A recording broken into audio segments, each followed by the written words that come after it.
Balandia, micro du pasteur Bobo, actualité compliquée aux alliés, compliqué live. Tu peux savoir, mbote partout, bozali, na mo kili mobimba, balabizali, actualité la bilo pesa, actualité, malabi très compliqué. Awa, tu comptes ça, malabi dimension, il y a occupation. Il y a beaucoup de choses qui sont belles, mais le Belakayango, c'est dimension.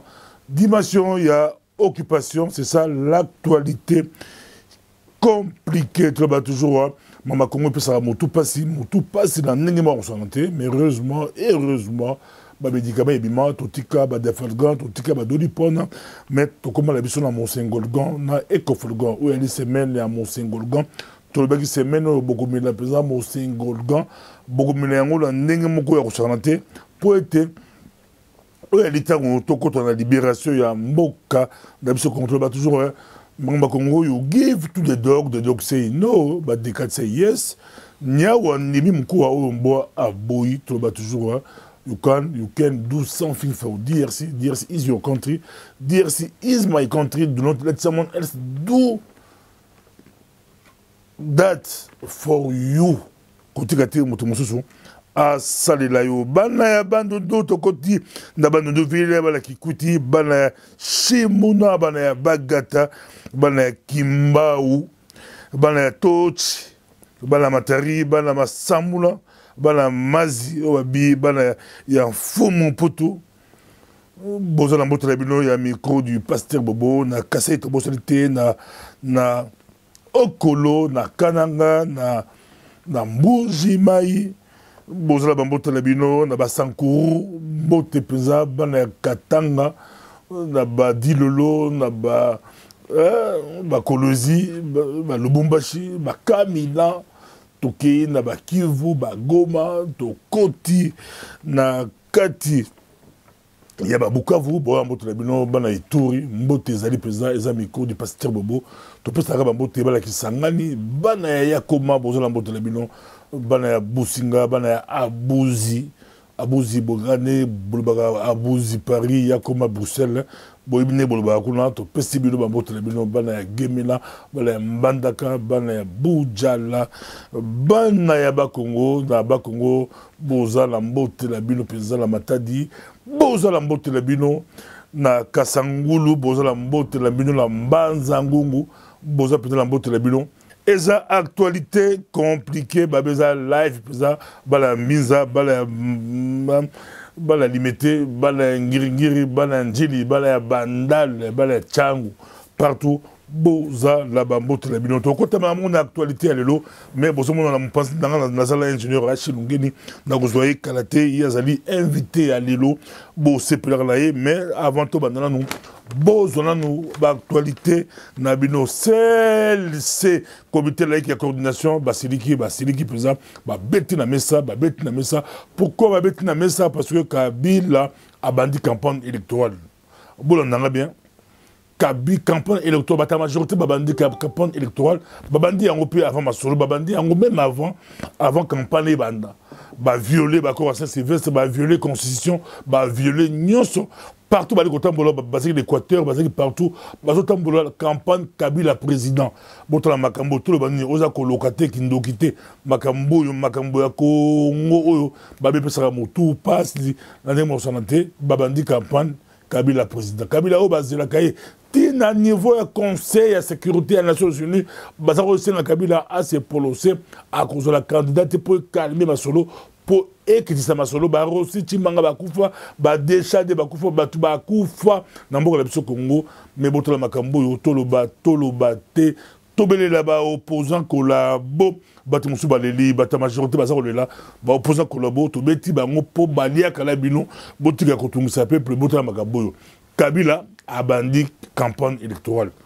Kabila a bandi campagne électorale, batu noyé, basa otambola partout, bali koloba ki Kabila la président, Seni Nanga azar kolobate, audio visuel bazar kolobate, a bandi même campagne avant campagne électorale.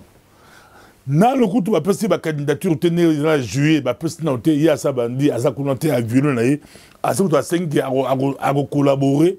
il va collaborer na ba opposant au bas la gouvernement botala makambo ils ont micro du pasteur Bobonde Lobi Angote biso to relayer information parce que possible une actualité compliquée pour vous comprendre ngo Kabila ko travailler na bango makambo ezali ko sala pasi na ndenge moko ya ko sakalate Adolphe Muzito ancien premier ministre yepe a keika la sens wala Adolphe Muzito oyo yekutu ba konsa ki yepe na Kembuya ya députation il fallait ba invalider mais ya kotisaki ba attestation ya maladie ye batika ki mais balandi ba Fayulu balandi ba Mbangu balandi ba Francis Kalombo balandi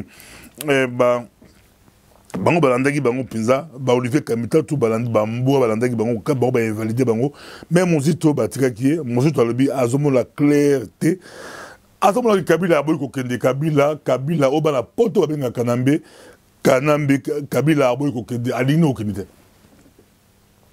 boto la passe ya Congo Kabila alingo okende yango to senga bino batnyo so à laquelle le sima mo cardinal Mosengo to lobaki oza semeli ya Mosengo gant si Mosengo, tout ça Mosengo pour à diriger transition à Zomasolo, Bouzo Baogo aussi là, classe politique, opposant collabo, botti rappelle le Koso, botti Bozo, Bozo Betaba les bienté, Botola Nenge, tout, Balango Betaba bienté, Kabila, Azaro Soranabiso.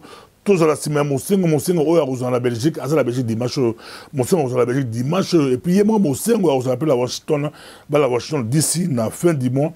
Conférence ya Kafuka Fuzakula Mosengo Akuzalakula aza annoncé na Denis Mukwege Mosengo yango pe aza annoncé la forum avec ingénieur Rachid Ngedi babi forum ya Kafuka Fu ekozala na mboka la biso Congo avant na bandanda kotaka ma forum ya Mongola mbote ingénieur Rachid Ngedi mbote pasteur Bobo bali kolanda mokili ba boni santé ingénieur santé ezali na ngolo ya Nzambe nde tofandi me masolo ya mboka nde le mususu epesaka biso mwa tolo banini kanda ya koboma mutu te mais kanda moko ya ke tozo ko kende na makambo yango dans tous les sens voilà un peu oyo nangaki na loba wana na koti bana moko na Mosengo pour diriger la transition maintenant qu'on explique biso et puis en même temps forum la bino c'est comment on a plus mo ba mo to ba di maman wana actualité compliquée là en direct exact merci pasteur Bobo. Et au fait, Likambo ya Koloba que cardinal a dirigé nani transition. Ezali Likambo ya coaché la tembete na lobby cardinal lelo parce que mingi ba confondre Mosengo en tant que moine ya Congo et puis na Mosengo en tant que cardinal na kati ya biloko na bango ya Vatican. Mais awa Mosengo oyo toza koloba aza Mosengo oyo ya mwana ya mboka, c'est-à-dire que Mosengo oyo ya bandundu yango Mosengo tozoloba awa. Donc azali digne ya ko diriger transition nata oyo mboka ezali na ba problème nata oyo congolais aza na identité te parce que tolingi lisusu kende kozwa batu oyo toyebi place ba wuti te mususu toyebaka na biso place ba wuti mais tokomi kokanga misu te to yango na lobi ke ezala likambo ya kokende koloba oyo asali koto oyo asali koto te soki tolobi yango na ndenge moko ezali mabe communauté internationale akomona bomwana na biso na kati ya makambo yango soki pe to confondre sondage na élection communauté internationale bakomona ke tozana bana to qualité de kosala moi désordre yango wana makambo wana eyaka makambo yaka na consensus c'est-à-dire que soki tolingi que ndeko yaya mukolo na biso a diriger transition il faut to fanda to déclarer ango document pe fandi ebimi yango wana ngoni forum tozoluka wana ezapona wana kotala ndenge nini tokokende na direction wana mais avec consensus et puis kobima pe na charte ya transition koloba kaka na munoko boye Mosengo a diriger transition toke ko saba sondage toke boye non ye kaka c'est bien mais suka nango ezanini omoni nde tosala makambo ndenge basalaka yango nde eloko nalingaki forum quand forum c'est quoi mais ko expliquer ba congolais belé bali ko zela le ba initiative ko belé beaucoup d'initiatives mais moko ba initiative makasi yo bada ko loba o lobela kango za forum ya ba congolais c'est quand vous la comment bali ko landa yo bana baza ba invité bali ba ko zela kuna to peut se maloba invité aza congolais nyoso oyo nyonso to akota na makambo ya oyo toloba banda kala na yo awa kenzela ya kobima na lidusu oyo ba Rwandais batya biso ezali kaka transition sans bango mututu wana azali invité au fait ba oyo bazobongisa ngo oyo tokendaka na congrès moko ya ba congolais ezaki ya ba mouvement ebele te donc ba société civile diaspora bato oyo bazalaki disponible bayaka na congrès ya Namur ba confia charge wana nani conseil national ya transition citoyenne CNTC pour bongisa masolo wana bangonde bazo bongisa masolo wana et puis ba invitation mususu essayer bandi ko kende pona le 26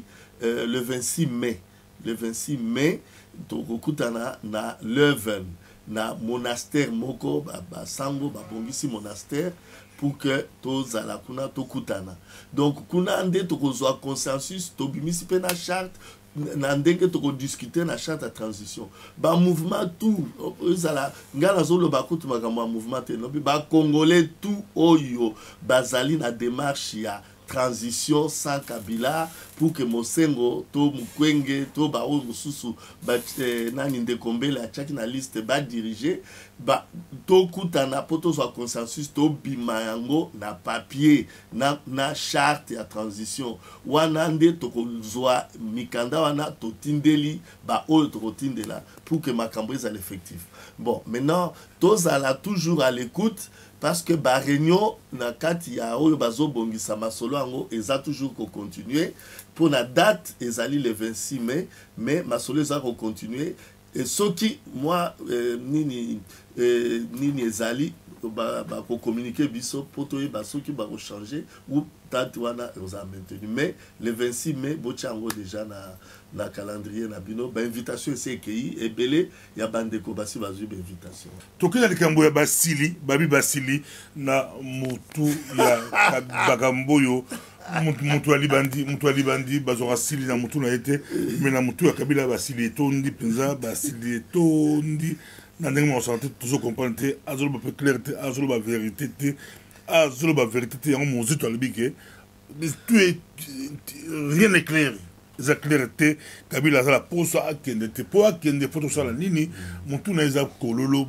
mutu polele mais basili mutu alibandi basili belé na mutu ya mutu alibandi makambo toujours comprendre ngote eza passe na ndemo santé yango ba congolais partout bozali to fanda to telema to yokala babloko ba initiative ba forum bobo to kendeke yango to zala po to luka solution peut être solution ya mboka la biso ezali epai ya biso moko na mboka la biso Kongo ekoma pasi penza koboma oyo koboma ba kaka ye moko Kabila atia insécurité la mboka la biso ba mutuka babe yango mutuka ba ketch genre yali ko enlever batu ko boma ko zokisa ko yiba ba voiture fumée na mboka ebele ezanga ba plaque ebele okotuna boy oyo azoi Kabila okotuna boy oyo Jeannette Kabila okotuna boy oyo suki ya ekobaka o Marcel Kabila o suki Pepe Kabila suki Tatu Kabila kaka Kabila et ça la passe makambo et ça passe mais comme on dit police yango police ya mboka la biso police d'occupation il va taba la poto précisément police d'occupation ou armée occupation balancer appel pour bakanga ba tu ba ketch balandela bango mais ba vrai ba bomizaka bango moko bato bali ko boma biso zaka bango moko eza ko sala passe tala tidelo liwa ya kondo Roseti manga bakokunda weekend et aussi la passe dans notre baki ya bébé motongo bébé montongo ebembele biminde lelo ba kunda lobi mwana ya batu mwana ya mosi mama ya bala mine akufi ndenge nini akufi kaka na bojoba ya police d'occupation ya armée d'occupation muta uti ko sa ba chana ya zongi o voiture za suspect mais o baka ta chauffeur bakangi mosi mwana mosi ya batu bakangi mama ya batu bakena la commissariat so ya wapi poka bayiba mbongo mona de temps mama oyo ya bala mine ameka ko benga ndikune abenga bandikuna ye o après crise akufi do eza clarté o so ba betaki so ba salengi nini ba makufi bazo yebemezo bimalelo bazo kunda elobi botala makambo yo eza kolikala mboka la biso la République démocratique du Congo makambo ya soni makambo ya pasi makambo ya mawa bato bakumbela biso le 17 mai. Le 17 mai, là, si bateau baronde sur l'actualité compliquée montée, le 17 mai, au bord de libération, mais la libération à l'Okuta. De tout cas, moi, opposant collabo, pour dénoncer en côté libération à l'Okuta, Penza, de Tokota à l'occupation, Bakosa Biso, Bakosa Bakongolais, Bakosa Balayamboka. Le temps Kabila, Laurent Désiré Kabila, papa, à comprendre Yango, Zaga Retara, Balekaï, Babomaï, Penza. De Tokota na Mobulu. Or, classe politique congolaise, il fallait dénoncer Makamboyo, mais notre classe politique a dénoncé Kayamote, Yamote Lobaki, opposant collabo, et ça passe, Balingi comme ça, régime, régime de dictature, Babosani qui est un régime d'occupation, Bakota, na Rwandais, na Ougandais, ti depuis Bakota, Babimate, Bafanda, Lamboka Labiso, Banganzama, Bafanda, makamboyo ezali ko sala pasi na ndenge moko ya ko sakalate actualité balobi très compliqué dans cette conférence Jérusalem à Paris conférence à Paris samedi oyo ba ko sala sur le pseudo libération il y a 17 mai et vous en avez bandu comme ça à Paris ko il y a chauffeur auto embarqué mingi ya vice-président à Paris ko moko ba vice-président a vous appelé à Paris bango ba ko sala ba ko animer conférence wana na Patrick Lukika ou ali CG la bango et à Kouta na Angleterre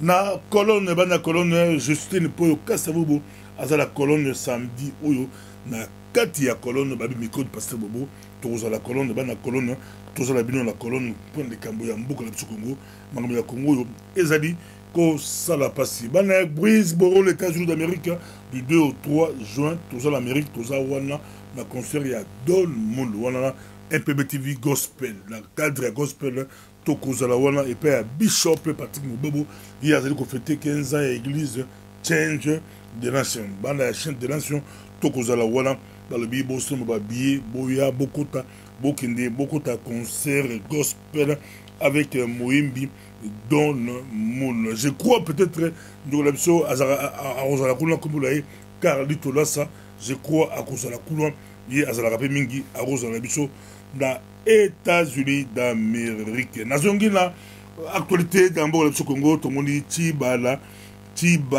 a qualifié à des erreurs. N'engue pas possible agrément la 4 UDPS par le ministère de l'Intérieur. C'est une actualité compliquée. Bruno Tibala a le des erreurs.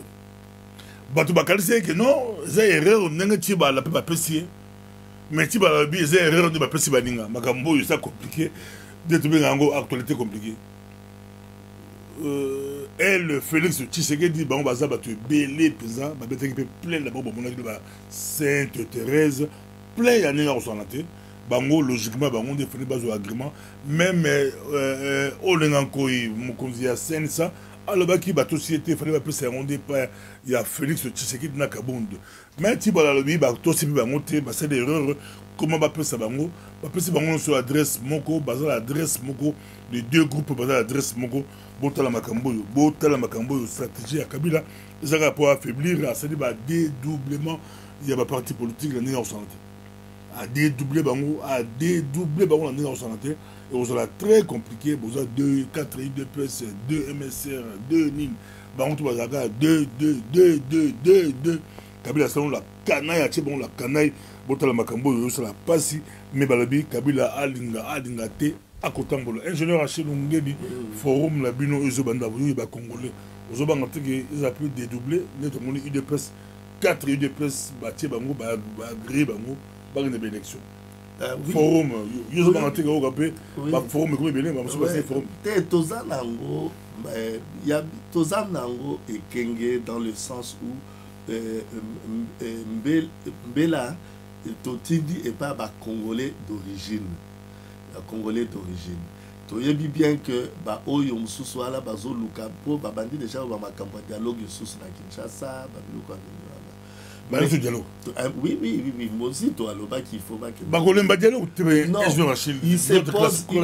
il se pose une fausse question comme Kabila a kokende ndenge nini. C'est-à-dire il croit que les choses makambo et ça les makaka kandenge bazolo balo wana makambo et ça les makambo langage ya balabala to si to kei ba marche to sololi to ça langage ya ba couloir ya ba bureau et c'est ça les sikoyo to le langage ya ba texte des communautés internationales aza kozela langage à texte, le premier texte, il y a ba congolais, photo tchana mesa, ezali charte ya transition. Yangonde ekoloba, ba oyo nyonso tout ozoloba mututu na kwen na ye wana tout ça, il faut ezala mis ensemble. Papa Bobo zoloba Congo eza occupé, ngai pe na zoloba Congo eza occupé, mususu pe bazoloba Congo eza occupé. Mais eza wapi? Ce qui communauté internationale tout niveau que Congo est occupé za wapi au bimisi ba photo na yo il y a peut-être ya Kasai ngala bimisi ba photo na ngai les mususu ya Kivu mususu ya bimisi ba photo ya Bangombe na Bandundu tout ça est-ce que c'est ça qui va faire partir Kabila? Non, Kabila ndenge ngalobaka akenda kala mais biso ba congolais de tozali toyokela ka expert na biso te. Il faut, au lieu de ça, la déclaration dans chaque coin, Mututu alingi kaka, baye bakaza leader de quelque chose. Nous n'avons pas biso, yango la place na koma kasiko na ye na katia koloma bele, mwana ya chef coutumier, na mwana ya roi, ya royaume pende, yango na lobaka boye. Que oyo noso basala kama kelele wana, bazo saba makelele wana, po boye bitina ya mabelete. Boyebiti na mabelete yango no moni baso saba makelele et puis Hollandais peut bien okokuta que batuana bazali pe na mabelete mais bazo profiter na usurpation à Rwandais pour qu'il puisse s'enrichir. La seule solution pour faire partir Kabila ezali un consensus des Congolais ndenge kaka to nani tokofanda to bimisi to lobi soki pas consensus to bimisi mukanda ke Kabila to lingi yote akokende et puis assez akenda. Voilà un peu ce que je dis. Tout ce qui se crée ba doublure au solo bana eza ba distraction.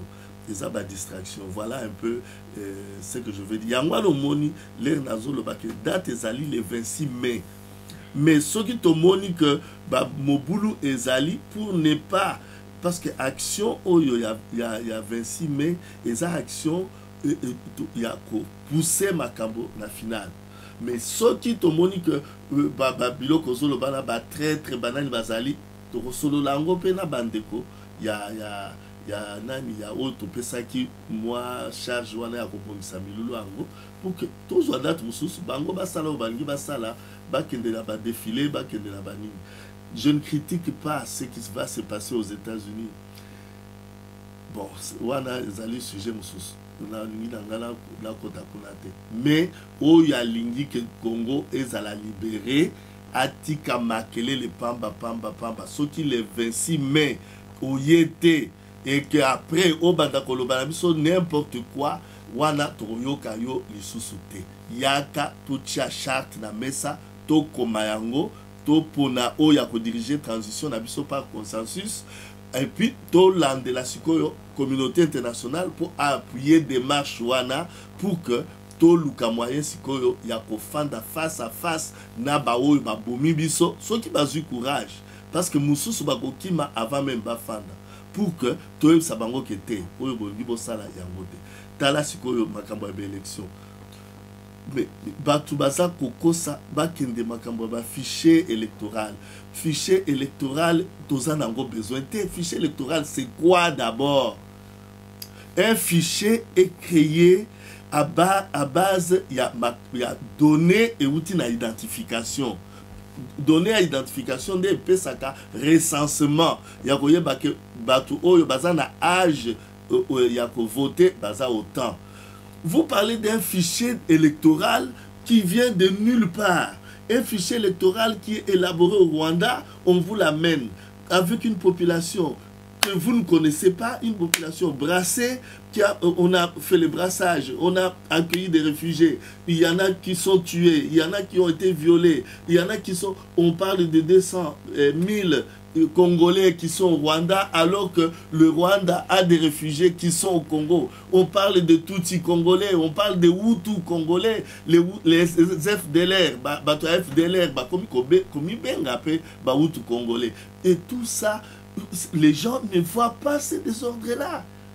Bazo est la ligne. Élection est à Bisso, Congolais. Ceux qui sont Congolais d'origine, beta na tolo que élection wana ya biso mais toko sala yango et ko salema mais toko sala yango après avoir identifié nani aza congolais d'origine pour ces candidatures, congolais d'origine na congolais mususu toza na biso électeur toya, mais il faut transition et salema pour que to bongisa makambo nyonso wana ekomema biso na élection ya solo. Alors, élection à solo, non seulement élection à solo, mais tout sécuriser Mboka. Likambo, il y a CPGL, pasteur Bobo, tout le bela kangote. CPGL, comme c'est IGL, Ezali, Mikanda, c'est ça le texte dont je parle. Ce sont des textes. Libre circulation des personnes et des biens, et leurs biens. Soda rwandais, Azali, personne. Bien naye eza mundu kinaye na sak naye na masasi naye akoti naye na Congo na mundu kina nini. Nous allons réclamer à la communauté internationale, oh bah Rwandais, ils ont envahi le pays, ils ont fait ceci, mais ils vont prendre les textes pour aller montrer que non, il y a libre circulation des personnes et de leurs biens. Vous comprenez, pasteur Bobo? C'est-à-dire que le Congolais ne pense pas qu'il faut arriver au niveau des textes. Tout ça, les libération, c'est pas moi, élection, fichier électoral. Ce n'est pas ça les trucs qu'il nous faut. Il faut qu'on aille ensemble, tout banda, bitumba texte. Il faut renverser. Texte. Regarde un peu la loi fondamentale qui est le texte fondamental pour la nation. Ce n'est pas pour l'État, mais ezali document fondamental pour la nation. Nation, ça dit pour le peuple. Constitution ezali à Kabila te. Constitution ezali à Minakute. Constitution ezali à Kengote. Constitution ezali à Nangate. Constitution ezali à peuple congolais.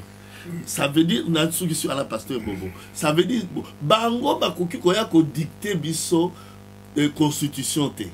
Biso nde to ko dicter bango. Na mukolo alelo na suki sawa. Na mukolo alelo constitution elobi na biso soki batu bandi mbinga na mboka balingi baboto la mboka na makasi toza na droit ya kokende ko stopper bango. Alors bako sa te kono transition ezali na kati ya constitution non, c'est un moyen à justifier pour to bengala batu oyo ba occuper mboka na kati to moyen wana tozo ngo na kati ya article 63 na article 64 ndeli kambona ngina suza bako sa bisote. Nous sommes bien dans la transition avec le forum consensus et puis début à transition avec Ndekonabiso ya Mukolo Mosengo ou Oyo Mususu Bakosungae pour na tout ça la transition wana, mais dans un cadre consensuel. Voilà. Comme on a souvent rappelé que à Paris le 23 mai à Paris, Kagame a rejoint à Paris, Congolais boya belé. On va se poser la question, c'est ma but, tout s'organiser, s'organiser, Congolais, résistants, combattants, ça Kagame, Moté, Nananga, résistant, Nananga, combattant, Batu Barokende, ébélé, bini bate bomela supu ya ndakala na Kigali bokeba makambo yo bokeba po supu wala bamela ngo papa te po azo bengisa bino donc makambo yo eza opesi mbwa boye aleki bakongoli ya mayele te aleki te ezalaki micro du pasteur Bobo nde tomonani prochainement. Merci pasteur Bobo.